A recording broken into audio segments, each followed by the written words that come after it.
Joining us on the program with Akiko and me, Thomas Rademacher, founder and CEO of Emergex, who joins us here in Hong Kong today. Thomas, thank you very much for joining us. Thank you very much. On the program. So you're on the cusp, or basically well along the way to creating vaccines that'll give lifetime protection against a lot of these things that have been in the news, in the magazines, things like Zika, things like Ebola, et cetera, et cetera. How close?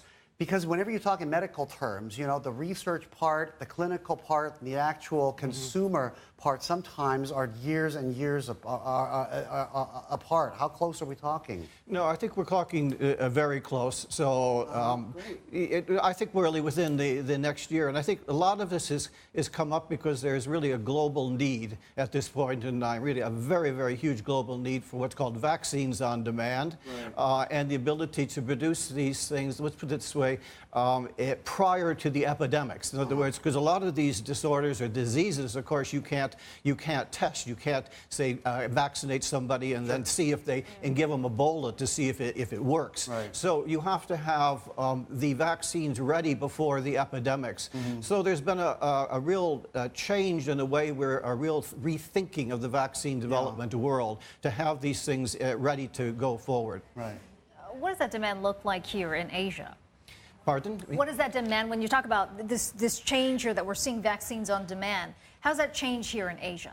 Well, I think you talk about this morning, for example, dengue. I think on a global basis there was 360 million new cases of dengue last year on a global basis. But there's a lot of other infectious diseases that are on the rise. So within the dengue environment, let's say, there's that's what's called a flavivirus, and in fact there's 66 different flaviviruses. So in actual fact, if you go into Brazil or other places where endemic, people say, well, they've got dengue, but actually they don't actually know what they have. It could be any of these things. So there's a real demand not just for specific vaccines, say just against dengue 1, 2, and 3, but against what's called the genus or the class of virus. And that's what we're developing. So something, people talk about universal flu, but now there's the abilities to develop what are called universal, say, flaviviruses, which would be against yellow fever, Japanese encephalitis, dengue, Zika. So you need to cover all of those because in the real world, you can't diagnose these things. You don't actually know what people have. The problem with the industry you're in is it doesn't stay still. It doesn't stand there waiting for you to build something to attack it and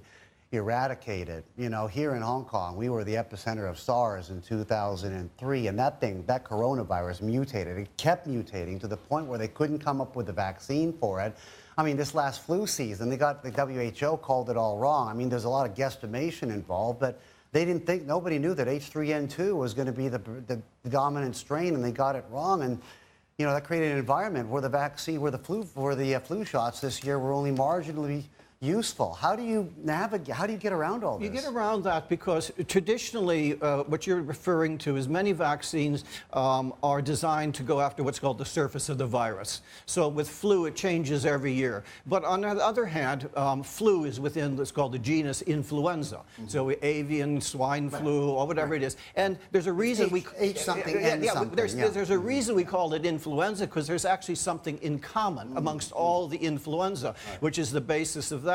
Now, these type of vaccines go after what are called the internal components of the virus. So they actually don't even go after the virus itself. These vaccines go after the cells that are actually making the virus. So they go after the factory. And what they're called is sterilizing vaccines. So if I gave you a flu jab now, what it does is it reduces the virus in your bloodstream. You still have viremia, but your body, you're waiting for your body to actually get rid of the infected cells, which it does via its cellular immune response.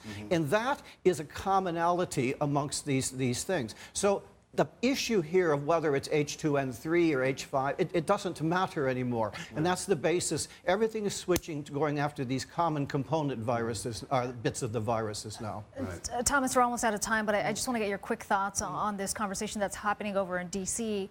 in terms of bringing down the cost of drug prices. President Trump unveiling this, what he calls this American Patients First policy, which seems to have been met with a bit of a shrug, in part because it's going after list prices as well as out-of-pocket costs. What do you make of the discussion that's happening here in terms of the need for more transparency?